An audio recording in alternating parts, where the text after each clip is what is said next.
TWR India से प्रसारित कार्यक्रम जिंदगी की राह बाइबल की किताबन का अध्ययन हवे, जीवन की आपके बढ़िया रास्ता में आगे बढ़े के चरवाही करेला और परमेश्वर के नाहिन जिंदगी जिए में मदद करेला। यूहन्ना 1:12 में बतावल गईल बा कि परंतु जितने उनकरा के ग्रहण कैले उ उनके परमेश्वर का संतान होखला का अधिकार दिले, मने उनके जे उनकरी नाम पर विश्वास रखेलें। कृपा करके देखी सुनी ताकि आप साच जिंदगी जी सकी और ओकर प्रयास कर सकी। वचन अध्ययन से पहले सुनी एगो सुंदर आत्मिक गीत। यीशु का नाम सुखदाई, भजन करो भाई, ये जीवन 2 दिन का। यीशु का नाम सुखदाई, भजन करो भाई, ये जीवन 2 दिन का।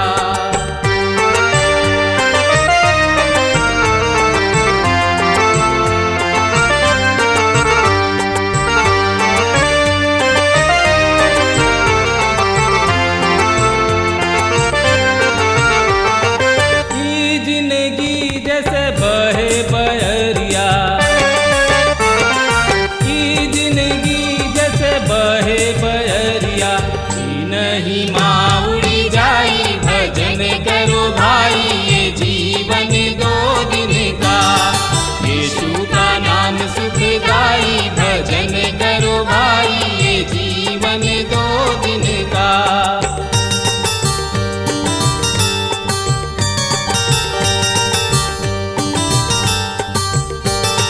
ये जिंदगी पर गर्व न करना, ये जिंदगी पर गर्व न करना, छाया समान ढली जाई, भजन करो भाई, ये जीवन 2 दिन का। यीशु का नाम सुखदाई, भजन करो भाई, ये जीवन 2 दिन का। प्रभु यीशु मसीह के नाम में प्यार भरल नमस्कार बा। आई ए अध्याय के पढ़ी जा और ए अध्याय के शीर्षक है पाप के मजदूरी मृत्यु, परमेश्वर प्रभावशाली उदाहरण। एहेजकेल 18 अध्याय में हमनी के देख ले रही जा कि परमेश्वर न्याय करले।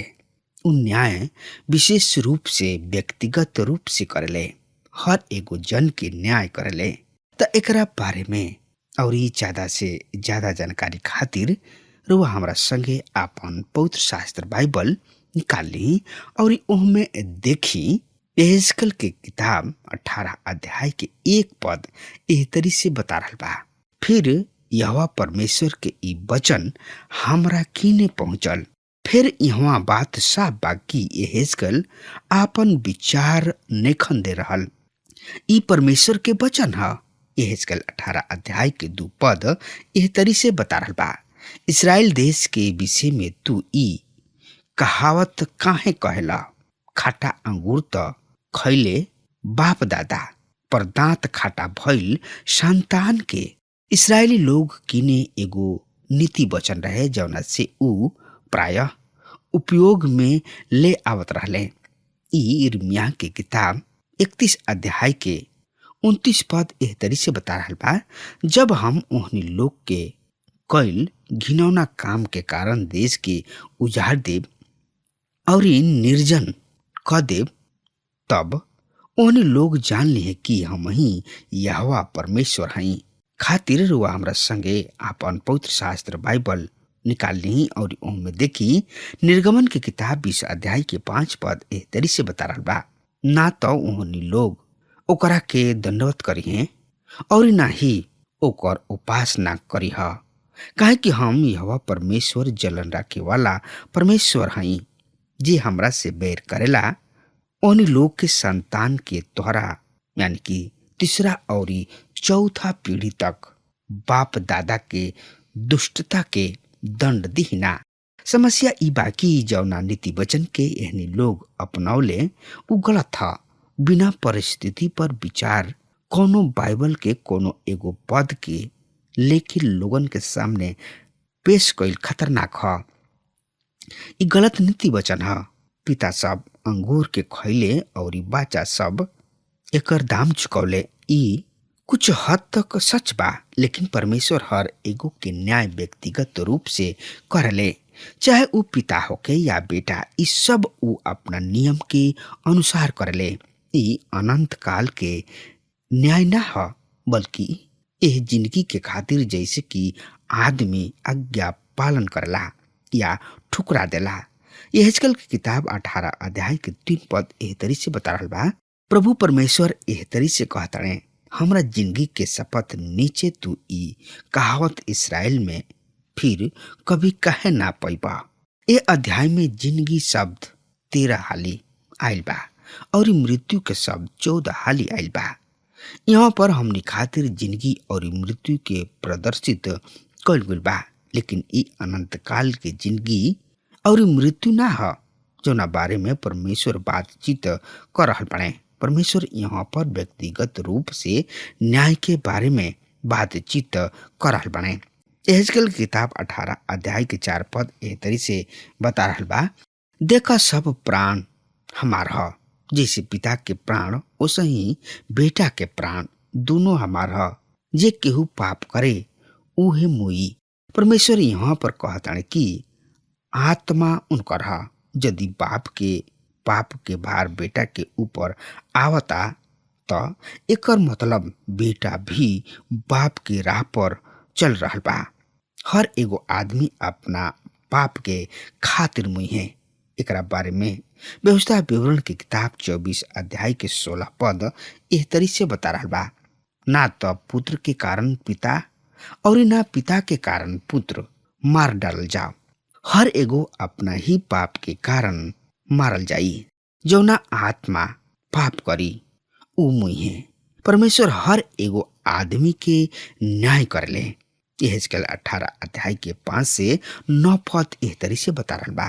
पर यदि मनुष्य धर्मी बा और न्याय और धार्मिकता से चलेले और जी पर्वत पर के पूजा के जगह सब में ना खाला, ना इसराइल के घराना के मूर्ति सब के ओर नजर करेला, ना पड़ोसी के स्त्री के भ्रष्ट करेला, ना ऋतुमती स्त्री के पास जाला, ना ही केहू पर अंधेर करेला, कर्जा के उनकर बंधक लौटा देले, लूटपाट ना करले, पर भूखा सबके आपन रोटी देले और नंगा सबके कपड़ा पहिरावेले, सूद पर कर्ज ना देले और ना सूदखोरी करले और आपन हाथ दुष्टता से रोकेले और मनुष्य सब में सच्चा न्याय करले, हमरा विधान के पालन करले और हमरा धर्म विधि सब पर सच्चाई से चलेलन।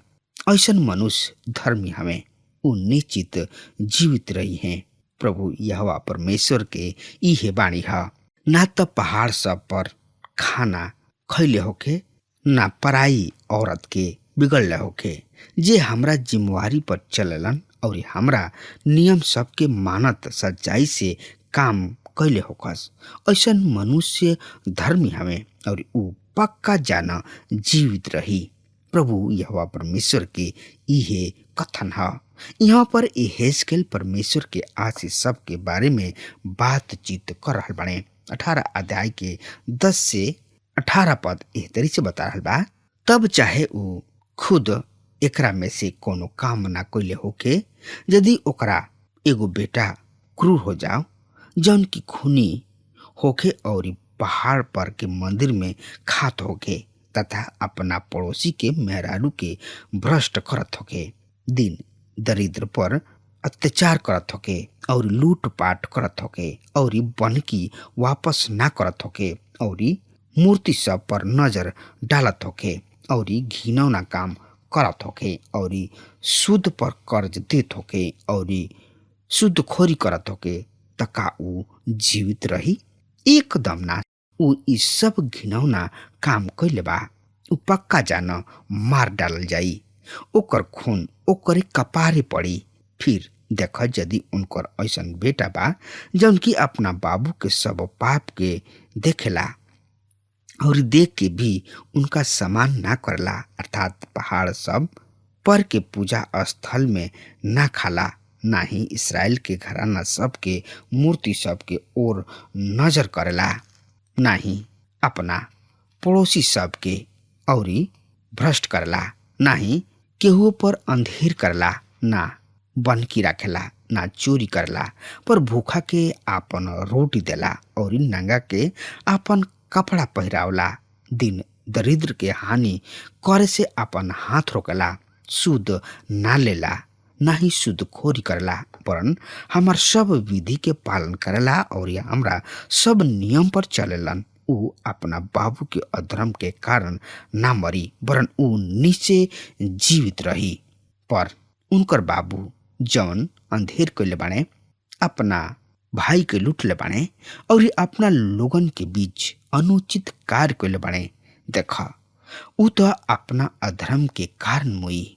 परमेश्वर यहाँ पर कहे चाह रहल बाणे कि हर एगो मनुष्य के न्याय होई, जौना तरीके जिंदगी ऊ ए पृथ्वी पर बिता रहल बाणे, यहाँ पर अनंत काल के बारे में नखन बोल रहल। ऊ चाहताने कि इसराइल एह बात के जान ले कि परमेश्वर ओहनी लोग के काम के अनुसार ओहनी लोग के न्याय करी हैं। यही अध्याय के 20 पद एह तरी से बता रहल बा, जे केहू पाप करे ऊ मोई, ना तो बेटा पिता और ना पिता बेटा के अधर्म के दंड भोगी, धर्म के अपना ही धार्मिकता के और दुष्टता के फल मिली।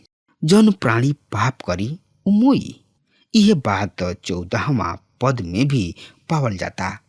त एकरा बारे में और ज्यादा से ज्यादा जानकारी खातिर रुआ हमरा संगे आपन पवित्र शास्त्र बाइबल निकाल ली और उनमें देखी यहेजकेल की किताब 18 अध्याय 31 पद एह तरी से बता रहल बा, अपना खातिर सब अपराध के दूर कर और आपन दिल और आत्मा के नया बनावा। हे इसराइल के घराना, तू काहे मुअला? हर एगो आदमी के अपना पैर पर खड़ा होकर बहुते जरूरी बा, काहे कि हर एगो आदमी परमेश्वर के सामने मम्मी पापा के दोषी नहीं ठहरा सकत। यहेजकेल साफ रूप से कहताने कि जौना तरीके जिंदगी इसराइली बिता रहल बाणे, ओकरे आधार पर ओहने लोग के न्याय कल जाई, चाहे वो विश्वासी होके या ना होके, यानी कि अविश्वासी होके। यहेजकेल की किताब 18 अध्याय के 32 पद एह तरी से बता रहल बा, जे मुएला ओकरा मुआला से प्रसन्न ना होखिना, ऐसे पछताप कर और जीवित रह। प्रभु परमेश्वर यहोवा के इहे कथन है। अब देखल जाओ यहेजकेल की किताब 19 अध्याय के, और 19 अध्याय में एगो विलाप गीत बा, इसराइल के प्रधान सब के ऊपर विलाप। पद 1 से 9 और यहूदा प्रदेश के विषय 10 से 14। तो एकरा बारे में जानकारी खातिर रुआ हमरा संगे आपन पवित्र शास्त्र बाइबल निकाल ली और ओहमे देखी यहेजकेल की किताब 19 अध्याय के 1 से 3 पद एह तरी से बता रहल बा, तू इसराइल के प्रधान सबके विषय में ई विलाप गीत सुनावा और कह, तोहर महतारी का करे? ऊ सिंह सबके बीच लेट के ऊ अपना बचन के पलले पोसेले। जब वो अपना बच्चा में से एगो के पालेले और ऊ जवान सिंह हो गइले, ऊ शिकार के फाड़े सीख गइलन, ऊ मनुष्य सबके भी फाड़ खोले। ई विलाप यहेजकेल के ना बल्कि परमेश्वर के ह जौन की यरूशलेम के देखे के गोल रहन। मत्ती रचित सुसमाचार 23 अध्याय के 37 से 39 पद एह तरी से बता रहल बा, हे यरूशलेम, हे यरूशलेम, तू नबी सबके मार डालेला, उन लोग के पथरवाह करेला। हम कतना हाली चहनी की जैसे मुर्गी अपना बच्चा सबके अपना पाखी के आड़ में छिपौले रहेले, वही तरी हम तोहनी लोग के छिपा राखी। पर तोहनी लोग हमर बात ना मनल नहीं, पर तोहनी लोग ना चहला। देख तोहनी लोग के घर तोहनी लोग खातिर उजाड़ छोड़ जाता नहीं, काहे कि हम तोहनी लोग से कहतानी कि अब से तोहनी लोग हमरा के तब तक ना देखबा लोग जब तक कि ई ना कहबा धन्य हमें उ जवन की प्रभु के नाम से आवेले। परमेश्वर के चिंता रहे, उ यरूशलेम के खातिर रोले। आज रउर चिंता के कर रहल बा? हमरा समझ से बहुत ही कम लोग होई हैं राउर चिंता करे वाला। जहाँ पर वह काम कर रहल बानी, का उ लोग सच में राउर चिंता करेले? का रुआ चर्च के लोग राउर चिंता करेले? का राउर परिवार के लोग राउर चिंता करेले? एगो सफल व्यापारी हमरा से कहलन, कभी कभी हम ईमानदारी के बात सोचिना कि सच में हमार चिंता के करेला। हमार परिवार भी केवल एक ही धुन में रहला, उ कतना हमरा से प्राप्त कर सकस। ई बहुत ही दुख की बात बा, लेकिन परमेश्वर राउर चिंता करले और उ हमनी के और हमार भी चिंता फिकर करले। हम तो बहुत ही छोट बानी, मगर परमेश्वर के आंख सबके देखत रहले। सबके ध्यान परमेश्वर के ओर रहला और परमेश्वर के आंख सबके देखत रहले। जब हमनी के सिंह के बारे में बातचीत करे ना जाता, हम यहूदा के सिंह के बारे में बात करना। याकूब के द्वारा यहूदा के चिन्हित कइल गइल। उत्पत्ति के किताब 49 अध्याय के 9 पद एह तरी से बता रहल बा, यहूदा सिंह के बच्चा हमें। हे हमार बेटा, तू शिकार क के ऊपर चढ़ गइल बड़ा। उ सिंह के समान दब के बैठ गइल बने और इस शेरनी के छेड़ के दुसाहस के करी। गिनती 23 अध्याय के 24 पद एह तरी से बता रहल बा, देख एगो जाति एगो सिंहनी के भांति प्रकट हो रहल बिया और एगो सिंह के भांति अपना पैर पर उठ खड़ा हो रहल बिया। उ तब तक ना लौटी जब तक शिकार खा ना ले और मारल के खून ना पी ली। आई यही लगले प्रकाशित वाक्य के किताब 5 अध्याय के 5 पद एह तरी से बता रहल बा, तब उ प्राचीन सब में से एगो हमरा से कहले, मत रोवा। देख यहूदा के कुल के उ सिंह जौन की दाऊद के मूल ह विजयी भइल बाड़े कि एक किताब के और उनकर 7 मोहर के खोले ले। आगे हमनी के यहेजकेल की किताब 10 से 12 पद एह तरी से बता रहल बा, यही अध्याय के, तोहर महतारी पानी के किनारे लगावल गइल तोहरा बगीचा के एगो दाखलाता के समान रहे, जौन की पानी के भरपूरी के कारण फल और डाली सब में से लदाइल रहे। ओकर डाली राजा सब के राजदंड बने जोग मजबूत रहे। ओकर ऊंचाई बदरी सबसे भी अधिक रहे, जौना से उ अपना धन डाली सब सहित ऊंचा दिखाई देत रहे। पर उ क्रोध में उखाड़ डालल गइल और जमीनी पर फेंक दिहल गइल और पुरवाई ओकरा फल सब के सुखा दिहलस और ओकर मजबूत डाढ़ी काट दिहल गइल, जौना से उ सूख गइल और आग ओकरा के भस्म क दिहलस। ई यहूदा देश के ऊपर बिलाप ह। लोग यहूदा देश में अइले और परमेश्वर ओहनी लोग के आशीषित कैले। अब आई जा देखल जाओ यहेजकेल की किताब 20 अध्याय के 20 और 24 अध्याय में हमनी के यरूशलेम के न्याय के विषय में आखिरी भविष्यवाणी पावतन जा। यहाँ पर 2 बात बा जेकरा और हमनी के ध्यान लगावे के बा। पहला बात, परमेश्वर अपना लोगन के नबूकदनेस्सर के हाथ से बचा सकताणे, लेकिन ऐसन वो ना कोइले, काहे कि लोग परमेश्वर के ओर ना लौटले। ऐसे परमेश्वर के न्याय ओहनी लोग पर आइल और क्षण तक परमेश्वर की दया ओहनी लोग पर ही हो सकत रहे। दूसर का बात है, जौना दिन इसराइल बंधुआई में जाए वाला रहन कि यहेजकेल के मेहरारू मुगोली, परमेश्वर उनका से कहले कि एकरा खातिर दुख मत करा, और उहे कहले। यहेजकेल केवल परमेश्वर के वक्ता रहले। 20वां अध्याय में फिर राष्ट्र के पाप के बखान बा। यहेजकेल अपना ओर से ना बल्कि परमेश्वर के ओर से बोल रहल बने। यहेजकेल की किताब 20 अध्याय के 1 पद एह तरीके से बता रहल बा, 7वां बरिस के 5वां महीना के 10वां दिन ऐसन भइल कि यहोवा परमेश्वर के इच्छा जाने के खातिर इसराइल के कुछ प्राचीन आके हमरा सामने बैठ गए। यरूशलेम के नाश 588 886 बीसी के लगभग भइल। यही अध्याय के 20 के 2 से 4 पद के हम रोज सामने पढ़े जा रहा बनी। तब परमेश्वर यहोवा के ई वचन हमरा किने पहुंचल, हे मनुष्य के संतान, इसराइल के प्राचीन सबसे बातचीत करा और ओहनी लोग की बतावा कि प्रभु परमेश्वर यहोवा एह तरी से कह रहल बने, का तू हमार इच्छा जाने आइल बड़ा? हमारा जिंदगी के सौगंध तू हमार इच्छा ना जाने पैबा। प्रभु परमेश्वर के इहे कथन है, हे मनुष्य के संतान, का तू उनकर न्याय ना करबा? का तू उनकर न्याय ना करबा? उनकर पूर्वज के घिनौना काम के उन लोग के बता दा। ई लोग शिकायत करे आवत रहन, बुराई करे आवत रहले। उन लोग कहत रहले कि यरूशलेम का नाश कोइल अन्याय है, लेकिन परमेश्वर अपना योजना के नेखन बदल सकत।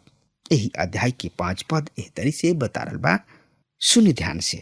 एह तरी से लिखल बा, उनका से ई कह कि प्रभु यहोवा परमेश्वर एह तरी से कहताणे, जौन दिन हम इसराइल के चुन लेनी और याकूब के वंशज सब से शपथ खैनी और मिस्र में अपना आप के उनका पर प्रकट कैनी और शपथ खा के उनका से कहनी, हम तोहार परमेश्वर हई। अब हमार समय खत्म हो रहा बा, तब तक खातिर वो हमरा के आज्ञा दी। परमेश्वर वक बहुते बहुते आशीष देस। आमीन। हमके विश्वास बा कि ई कार्यक्रम आप सब खातिर फायदेमंद सिद्ध भइल हुई। हम चाहतनी कि आप सब अपन अपन आशीष हमरों से बांटी। अगर आप सबके लगे बाइबल से चाहे आपकी निजी जिंदगी से क्यों सवाल होके चाहे क्यों समस्या खातिर प्रार्थना करावे चाहतनी तो हमारी फोन नंबर पर जरूर संपर्क करें। परमेश्वर आप सबके बहुत आशीष प्रदान करें और आज का दिन आप खातिर सुखद बनावे।